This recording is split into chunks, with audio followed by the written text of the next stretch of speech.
ദൈവമഹത്വത്തിന്റെ അടയാളങ്ങളായ പ്രതീകങ്ങൾ ദൈവത്തിന്റെ സ്ഥാനം ഏറ്റെടുക്കുന്നു.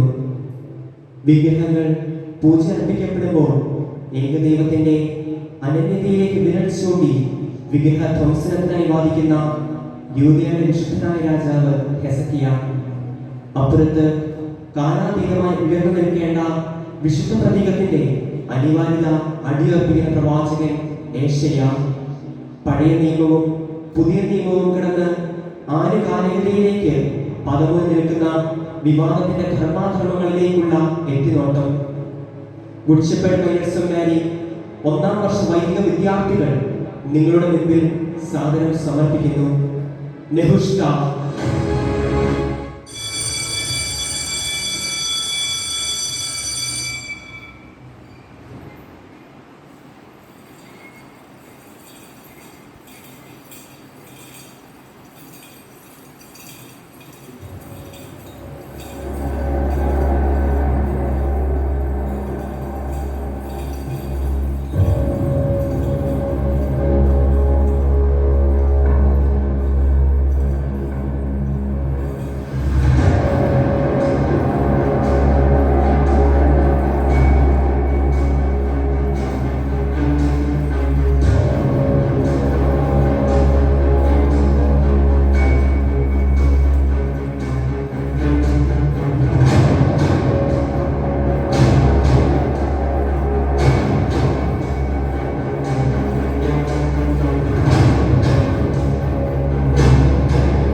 ഒരു വിഗ്രഹം.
വിഗ്രഹങ്ങൾക്ക് പൂജ അർപ്പിക്കുന്നവൻ ആരെന്നെയായാലും അവൻ വധിക്കപ്പെടണം. സൈനികരുടെ ദൈവത്തിന്റെ ദേശത്ത് അവൻ തുടരാൻ പാടില്ല.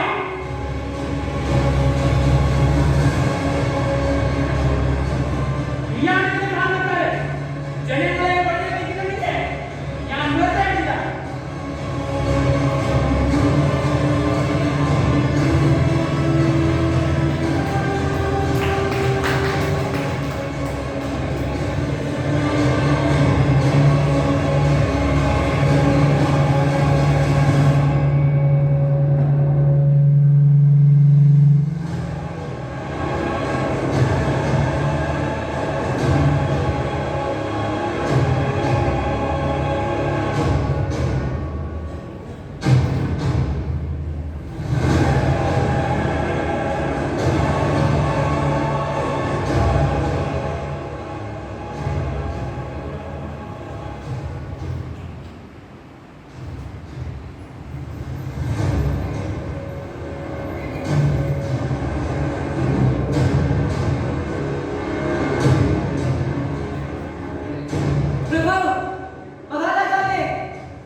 എനിക്ക് മഹാരാജാവിനെ കാണണം.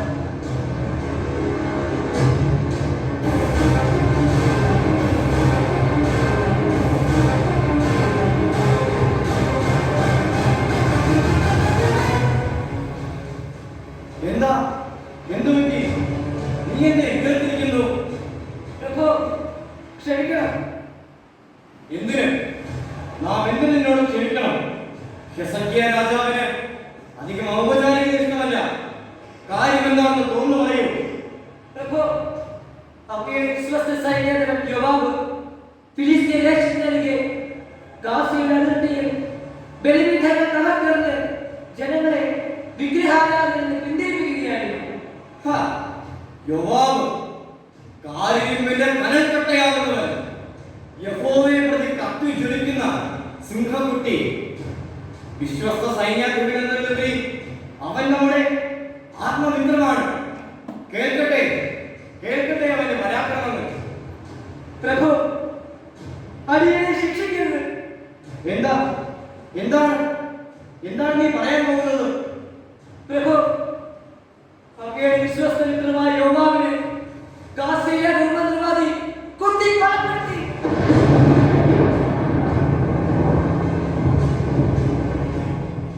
യോവാബ്, യോവാബ്,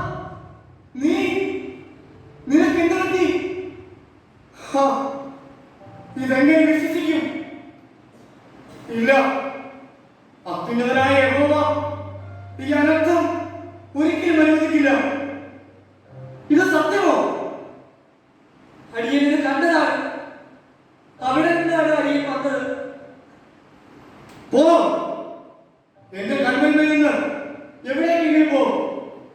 എനിക്കൊന്നും കേൾക്കണ്ട.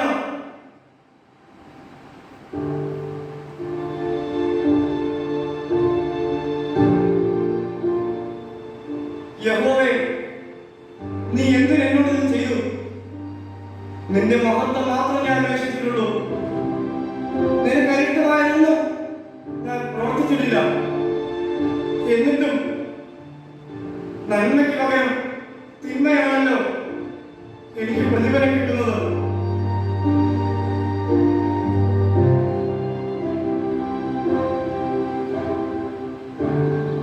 നീലപ്പക്ഷിയെ പോലെ ഞാൻ കരയുന്നു, പ്രാവിനെ പോലെ എഴുതിക്കൊണ്ടിരിക്കുന്നു.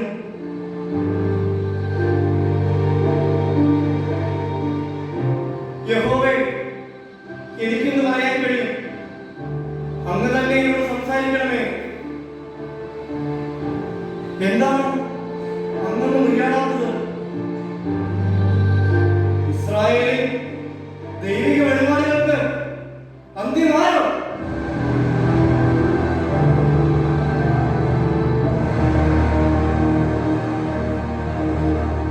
അന്ത്യമായിട്ടില്ല രാജൻ, അന്ത്യമാവുകയില്ല. ഹാ, പ്രവാചകൻ, കർത്താവിന്റെ പ്രവാചകൻ യേശയ്യ, ഇത് തീർച്ചയായും അത്ഭുതം തന്നെ. നാം അങ്ങേ ആഗ്രഹിച്ചിരിക്കുകയായിരുന്നു. ദൈവം തന്റെ ഭക്തരുടെ ചിത്തമറിഞ്ഞ് പ്രവർത്തിക്കുന്നു. സത്യം, അത് പൂർണ്ണമായും സത്യമാണ്. അതിരിക്കട്ടെ, എന്താണ് നിന്നെ ആകുലനാക്കുന്നത്?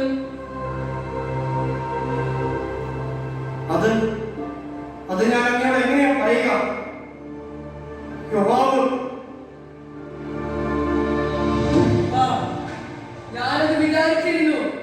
ഞാൻ വന്നതിന് തന്നെ അവൻ എന്റെ ഭവനത്തിൽ സുഖമായിരിക്കുന്നു.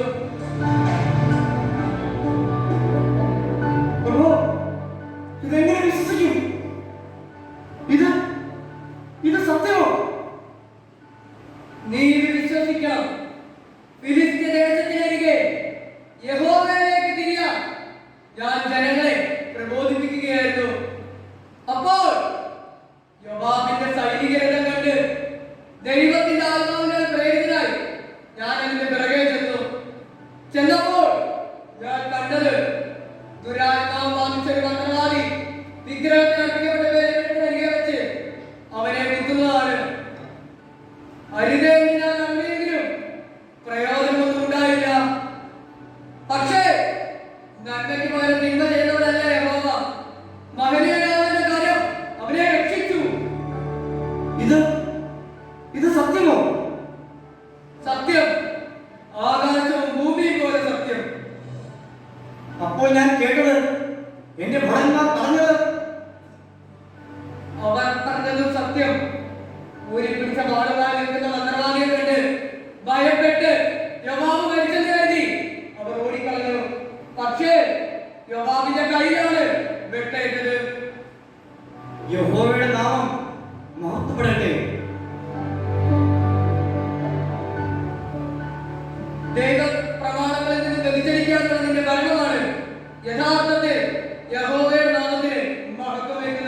നീ തടഞ്ഞു വെച്ചത് ഏറ്റവും ഉചിതം. ദൈവം നിന്നോട് കൂടെ. ഇസ്രായേലിന്റെ സമഗ്ര നവീകരണമാണ് ഞാൻ ലക്ഷ്യമാക്കുന്നത്.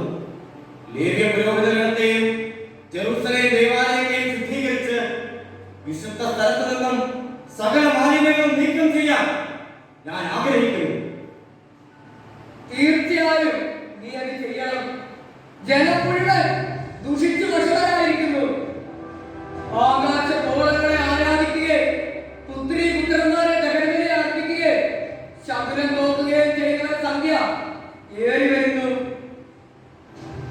എല്ലാത്തിനും കാരണം ആ വോട്ട് വിഗ്രഹമാണ്.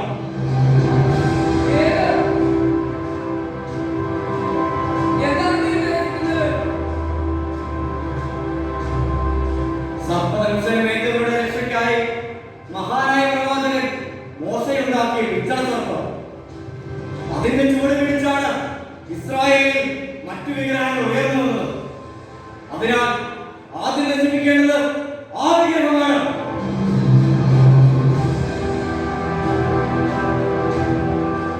യെസക്കിയാ, അവിവേകമരുത്.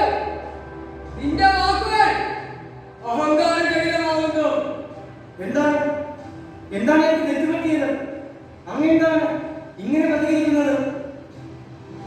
ഹോർമൺ മലയുടെ മുകളിൽ ദൈവം ഉയർത്തിയ വിശുദ്ധ പ്രതീകമാണ് വിഗ്രഹ സർപ്പം. അത് നീ തുടരുത്. പക്ഷേ പ്രഭു, മോശയുണ്ടാക്കിയ വിഗ്രഹമല്ലേ അത്?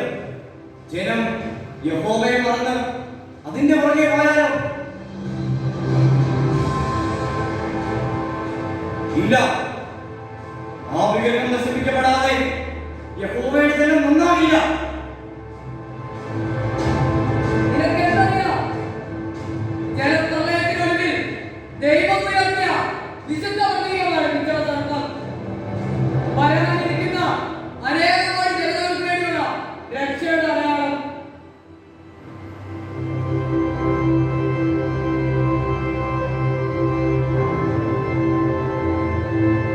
നാശമായിരിക്കുന്നതിനെന്നത്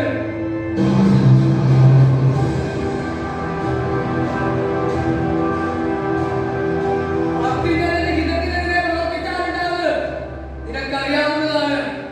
രാജ്യം അക്രമികൾ കേൾപ്പിക്കപ്പെടും. അനിഷ്ടങ്ങൾ പെരുകും. ദൈവകോപത്തിനെതിരാണ് നിന്റെ പിതാവ്. ആഹാസിനെ നീ മറക്കരുത്.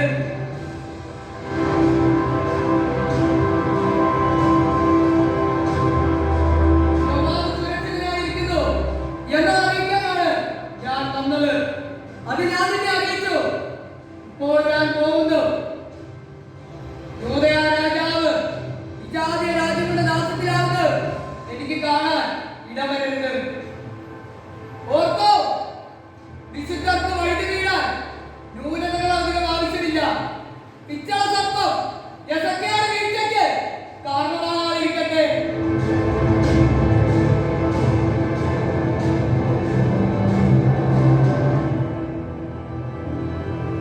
മഹാരാജാവേ, ഇതാ അങ്ങയുടെ ദാസൻ യോവാബ്. യോവാബ്! യോവാബ്!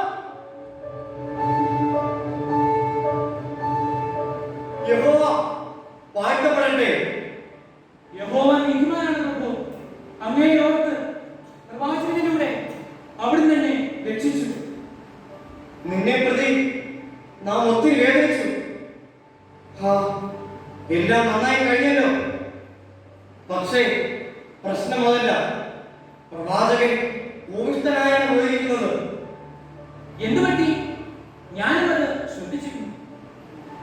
പിച്ചള സർപ്പം ഉൾപ്പെടെയുള്ള എല്ലാ വിഗ്രഹങ്ങളും തകർക്കണമെന്ന് പറഞ്ഞത് പ്രവാചകൻ ഇഷ്ടപ്പെട്ടിട്ടില്ല. എന്താ ഇപ്പോൾ ഇങ്ങനൊരു അനുമാനം? പ്രവാചകൻ തന്നെയല്ലേ വിഗ്രഹങ്ങൾക്കെതിരായും അക്ഷര പ്രതിഷ്ഠകൾക്കെതിരായും ജനങ്ങളെ പഠിപ്പിക്കുന്നത്? പ്രശ്നം നെഹുസ്ഥാനാണ്. വലിയ പ്രവാചകൻ നിർമ്മിച്ച വോട്ട് വിഗ്രഹം. അതെന്ത്? മറ്റു വിഗ്രഹങ്ങളിൽ നിന്ന് ഇതിനെന്താണ് ഒരു ശ്രേഷ്ഠത? ഇത് എക്കാലത്തേക്ക് ഉയർത്തപ്പെട്ട രക്ഷയുടെ അടയാളമാണെന്നാണ് പ്രവാചകൻ പറയുന്നത്. എക്കാലത്തേക്കുള്ള രക്ഷയോ? എന്റെ അങ്ങയുടെ ദാസനൊന്നും മനസ്സിലാകുന്നില്ല. പക്ഷേ ഒരു കാര്യം ഉറപ്പാണ്, ഇസ്രായേൽ ജനം ഇതിനെ കാണുന്നത് വെറുമൊരു പ്രതീകമായല്ല. ബലിപീഠത്തിന് മുകളിൽ സ്ഥാപിച്ച് അവരതിന് ധൂപമർപ്പിച്ച് ആരാധിക്കുകയാണ്. ദേശം മുഴുവൻ ഈ വിഗ്രഹത്തെ കൊണ്ട് നിറഞ്ഞിരിക്കുകയാണ്. അങ്ങ് ആഗ്രഹിക്കുന്ന ശുദ്ധീകരണം പൂർത്തിയാകണമെങ്കിൽ ഇത് നശിപ്പിച്ചേ തീരൂ. പക്ഷേ പ്രവാചകൻ ഇതിനെതിരെ താക്കീത് പറഞ്ഞിട്ടാണ് പോയിരിക്കുന്നത്. അത് ഒരുപക്ഷെ പെട്ടെന്നുള്ള രോഷമെന്ന് പറഞ്ഞതാവാം. എന്തായാലും നാഥാൻ പ്രവാചകനെ നമുക്കൊന്ന് കാണണം.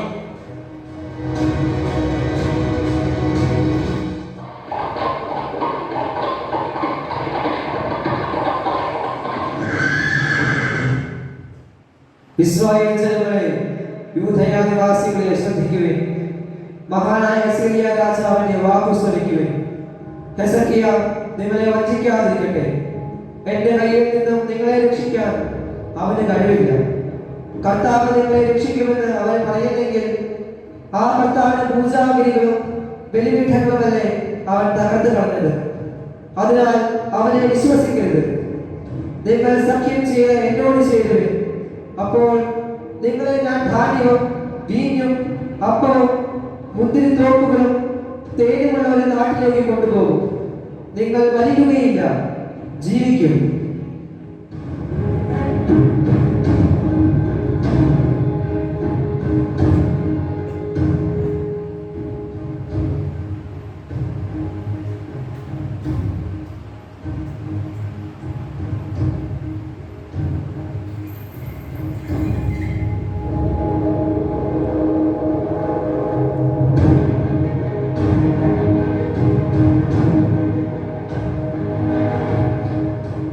എന്താണ് ഇവിടെ സംഭവിക്കുന്നത്? നമ്മുടെ സൈന്യത്തിന് എന്താ പറ്റി? നമ്മുടെ ശതാധിപന്മാർ എവിടെ? സെന്നാകരീമിന്റെ സൈന്യം നമ്മുടെ ദേശത്ത് പ്രവേശിച്ചിരിക്കുന്നു. ആ കേട്ടില്ലേ? ഒരു വെളിപ്പാടകലെ അവർ എത്തിയിരിക്കുന്നു. അനുവദിക്കരുത്. ദൈവജനത്തിൽ ഒരുവന്റെ പോലും ശരീരത്തിൽ ഒരു തരി മണ്ണിടാൻ നാം അവനെ അനുവദിക്കില്ല. യോവാ,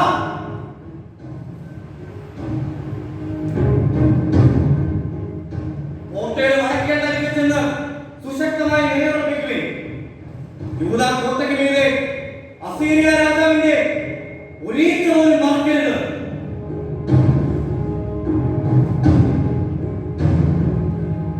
പ്രഭു, ജെറുസലേമിൽ സെന്നാകരീമിന്റെ സൈന്യം നിലയുറപ്പിച്ചിരിക്കുന്നു.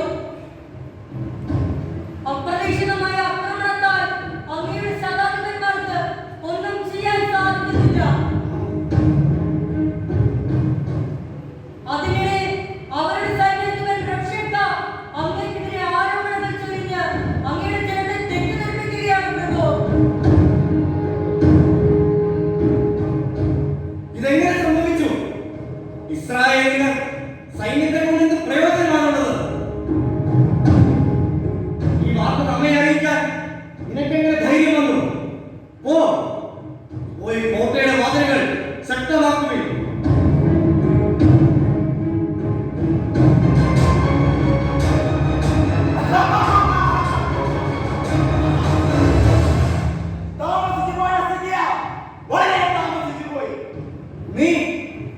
നീ എങ്ങനെ ഇവിടെ?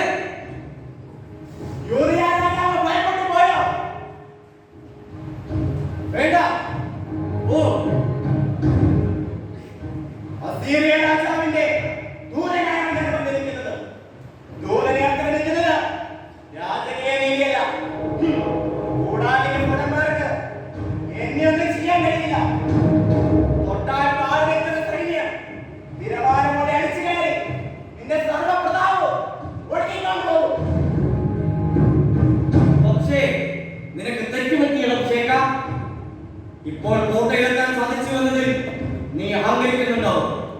പക്ഷേ നിങ്ങൾ തോൽപ്പിച്ച സേഫാർ, ഹാമാർ, ഹേമ എന്നിവിടങ്ങളിലെ സൈന്യം പോലെയല്ല ഇസ്രായേൽ സൈന്യം.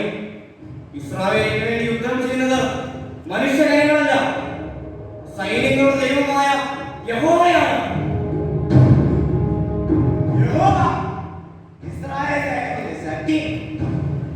2000 കുതിരകളെ ഞാൻ നിനക്ക് തരാം. അവയെ സവാരി ചെയ്യാൻ നിനക്ക് ആളെ കിട്ടുമോ? യഹോവ യുദ്ധം ചെയ്യുമ്പോൾ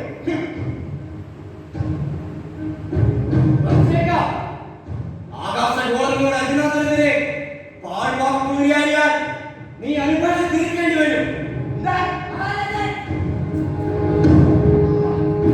പുറത്തുപോകരുത്.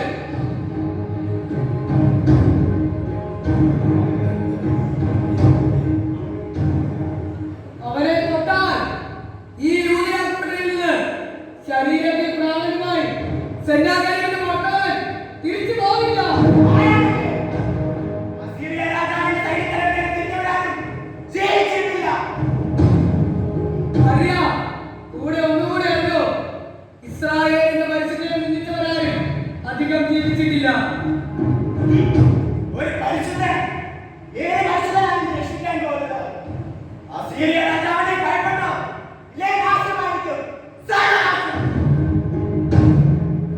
നിന്റെ ഭീഷണി വാക്കുകൾ പ്രവാചകനെ ധരിക്കാൻ മാത്രം ശക്തി പോരാ. നീ പോയി നിന്റെ രാജാവെന്ന ദുഷ്ടനാട് പറഞ്ഞേക്ക്. അവന്റെ തീരുമാനങ്ങളും ആലോചനകളും നിഷ്ഫലമാകുമെന്ന്. നിന്നെ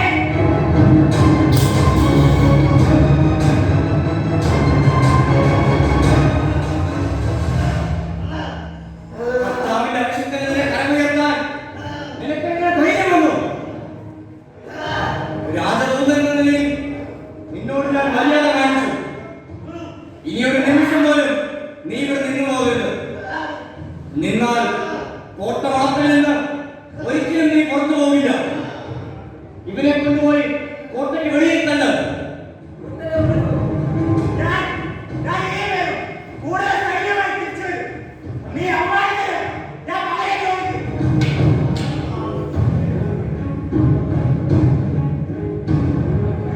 യൂദയായിലെ അനിഷ്ടങ്ങൾ വർദ്ധിക്കുന്നു. എന്താണ് അങ്ങ് ഉദ്ദേശിക്കുന്നത്? നീ ഇപ്പോൾ എന്തുദ്ദേശിച്ചോ അത് തന്നെ.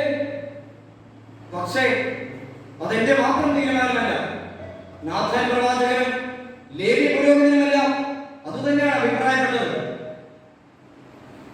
കേൾക്കട്ടെ, പ്രവാചകൻ നാഥാൻ എന്ത് പറയുന്നുവെന്ന്.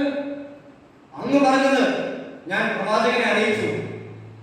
പിച്ചള സർപ്പം തകർക്കണമെന്നാണ് അദ്ദേഹത്തിന്റെ അഭിപ്രായമെങ്കിലും അങ്ങ് അതിനെതിരാണെന്ന് അറിയിച്ചപ്പോൾ ദൈവഹിതം ആരാഞ്ഞിട്ട് പറയാമെന്നായിരുന്നു മറുപടി.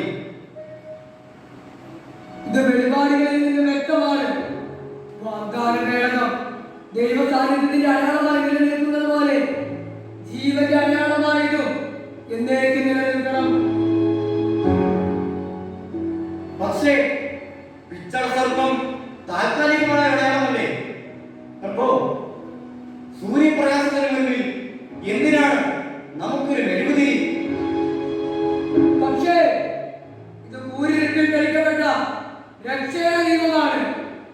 അകലങ്ങളിലേക്ക് പ്രകൃതിക്കുന്ന സൂര്യൻ പോകുന്നത് പോലെ ഈ അടയാളം എന്നേക്ക് നിലനിൽക്കും. അങ്ങേ വാക്കുകളിൽ തോൽപ്പിക്കാൻ ഞാൻ ശക്തനല്ല. എങ്കിലും അത് തകർക്കണമെന്നാണ് എന്റെ മനസ്സ് പറയുന്നത്.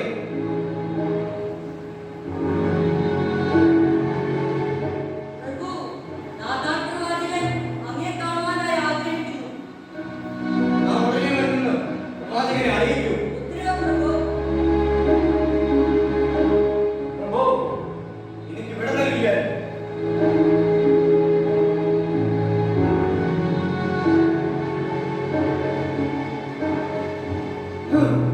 അവരെന്റെ വാക്കുകൾ ശ്രദ്ധിക്കുന്നേയില്ല.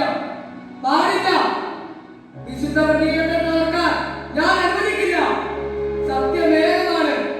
ആരൊക്കെ പറഞ്ഞാല് സത്യം ദൈവവിഹിതം തന്നെയാണ്. എന്താണിത്? നീ ആരാണ്? കർത്താവിന്റെ അഭിഷിക്തനെ വഴിമുടക്കാൻ നിനക്ക് എന്തധികാരം? ഞാൻ റഫായി വിശുദ്ധന്റെ പ്രാർത്ഥനകൾ സമർപ്പിക്കുകയും പരിശുദ്ധനായവന്റെ മഹത്വത്തിൽ സന്നിധി പ്രവേശിക്കുകയും ചെയ്യുന്ന 7 വിശുദ്ധ ദൂതരിൽ ഒരുവൻ. അത്യുന്നതനായവൻ നിന്നോട് സംസാരിക്കാനായി എന്നെ നിന്റെ പക്കലേക്ക് അയച്ചിരിക്കുന്നു. നീ കാർമൽ മലയുടെ മുകളിലേക്ക് പോവുക. അവിടെ വെച്ച് സൈന്യങ്ങളുടെ കർത്താവ് നിനക്ക് ദർശനം തരും.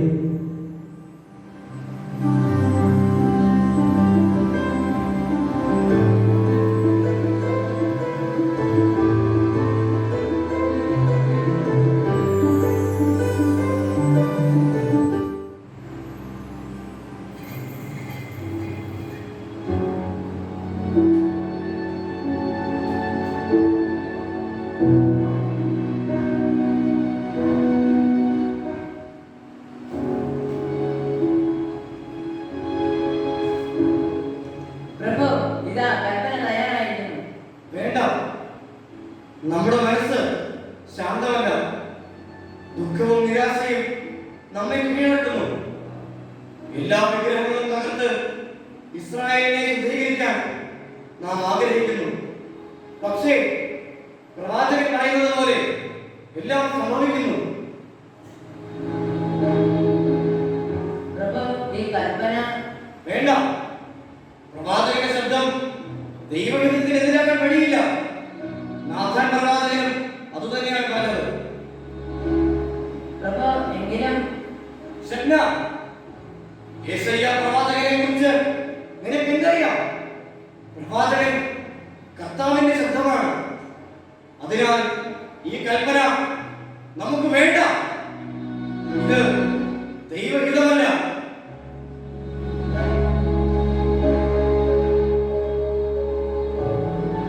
അത് ദൈവനിരീക്ഷണം തന്നെയാണെങ്കിലോ? ഇസ്രായേലിന്റെ വിശുദ്ധനായ രാജാവ് ഹെസക്കിയായ്ക്ക് നമോവാകം. ദൈവം തന്റെ ഭക്തരുടെ ചിത്തമറിഞ്ഞ് പ്രവർത്തിക്കുന്നു. യഹോവ നിന്റെ കൂടെയുണ്ട്. കൽപ്പന പുറപ്പെടുവിച്ചുകൊള്ളൂ. പക്ഷേ എങ്ങനെ? ദൈവദൂതന്റെ നിർദ്ദേശാനുസരണം ഞാൻ മരുമുകളിൽ പ്രാർത്ഥിക്കുകയായിരുന്നു. അപ്പോൾ ദൈവം പരിശുദ്ധനെ പോലെ ഒരുവൻ വന്ന് എന്നോട് പറഞ്ഞു, നിന്റെ തീരുമാനങ്ങൾക്ക് എതിരെ നിൽക്കരുതെന്ന്. കേൾക്കട്ടെ, കൽപ്പന ചെയ്യുന്നുള്ളൂ.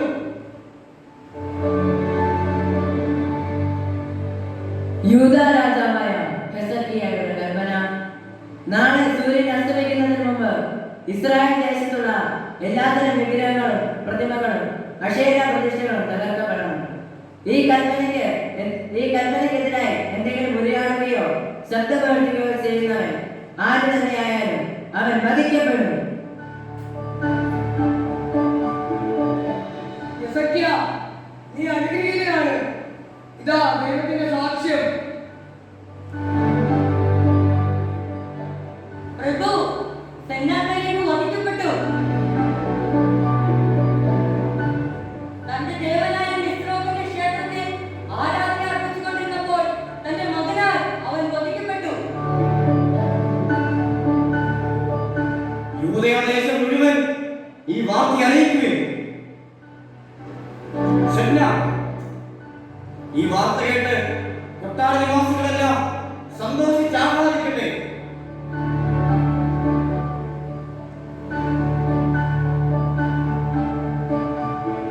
ഞാൻ ധന്യനായി പ്രഭു, ഞാൻ ധന്യനായി. യഹോവ എന്റെ പ്രാർത്ഥന കേട്ടുവല്ലോ. പക്ഷേ നീ മറക്കരുത്, പിച്ചള സർപ്പം തകർക്കപ്പെട്ടാലും കാലങ്ങൾക്ക് അതീതമായ പ്രതീകമായി തന്നെ അത് നിലനിൽക്കണം. ദർശനത്തിൽ ഞാൻ ഒരുവനെ കണ്ടു. പീഡകളേറ്റ് തകർന്നവൻ, കൊല്ലാൻ കൊണ്ടുപോകുന്ന ആടിനെ പോലെ ശാന്തനായ ഒരുവൻ. അടിച്ചവർക്ക് കുറവും താടി മീശകൾ പഠിച്ചവർക്ക് കവളം കാണിച്ചു കൊടുത്തുകൊണ്ട് അവൻ പറഞ്ഞു, മോശയുടെ അടയാളത്തെ കുറിച്ച് ഞാൻ ആകുലനായപ്പോൾ അവൻ എന്നോട് പറഞ്ഞു, അതെന്തായിരുന്നു? മോശ മരുഭൂമിയിൽ പിച്ചള സർപ്പത്തെ ഉയർത്തിയതുപോലെ തന്നെ വിശ്വസിക്കുന്നവർക്ക് നിത്യജീവനുണ്ടാകാൻ മനുഷ്യപുത്രനും ഉയർത്തപ്പെടേണ്ടിയിരിക്കുന്നു.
നാടകത്തിന്റെ അന്ത്യത്തിൽ നന്ദിയുടെ ഒരു വാക്ക് പറയുന്നത് ഉത്തമമായിരിക്കും. നാടകം കളിക്കാൻ ഞങ്ങൾ അനുവാദം നൽകുകയും ആവശ്യമായ പ്രാക്ടീസിന് ആവശ്യമായ രീതിയിൽ തയ്യാറെടുപ്പ് ക്രമീകരിക്കുകയും ചെയ്ത പെരിയ ബഹുമാനപ്പെട്ട റെക്ടറച്ചന് ഏറ്റവും സ്നേഹത്തോടെ നന്ദി രേഖപ്പെടുത്തുന്നു.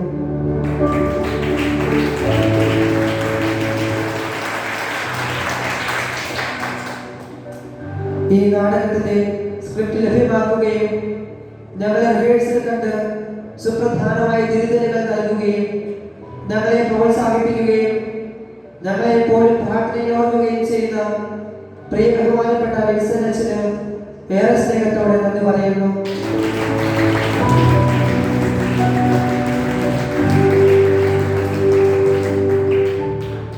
ഈ നാടകത്തിന്റെ ആരംഭം മുതൽ അവസാനം വരെ ഞങ്ങളുടെ കൂടെ ആയിരുന്ന് ഞങ്ങൾക്ക് വേണ്ട വസ്ത്രങ്ങൾ, അലങ്കാരങ്ങൾ എന്നിവ ശരിപ്പെടുത്തി തരികയും ആവശ്യമായ തിരുത്തലുകൾ നൽകുകയും ചെയ്ത ബഹുമാനപ്പെട്ട തന്നാട്ടിലച്ഛന് ഏറെ സ്നേഹത്തോടെ നന്ദി അർപ്പിക്കുന്നു.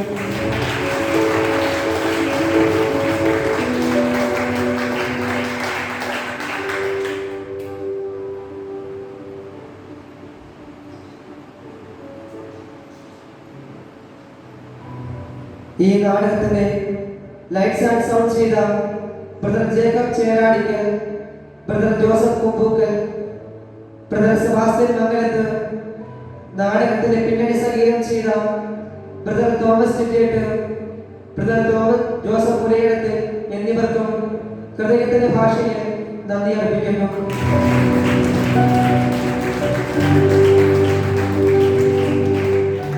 നാടകത്തിലെ അഭിനേതാക്കളെ നിങ്ങൾ മുമ്പിൽ പരിചയപ്പെടുത്തുന്നു.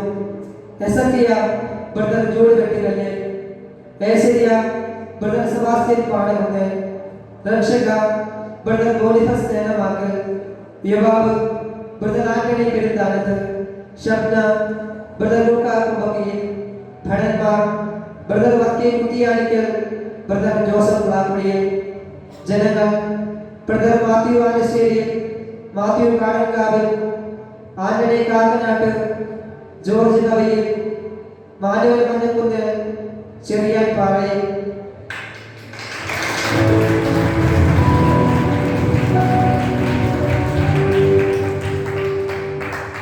ഞങ്ങൾക്ക് വേണ്ട മേക്കപ്പ് സൗകര്യങ്ങൾ ചെയ്തു തന്ന brother George Karott Kavadathil, brother Mathew Chovvelikudi എന്നിവർക്കും വേറെ സ്നേഹത്തോടെ നന്ദി.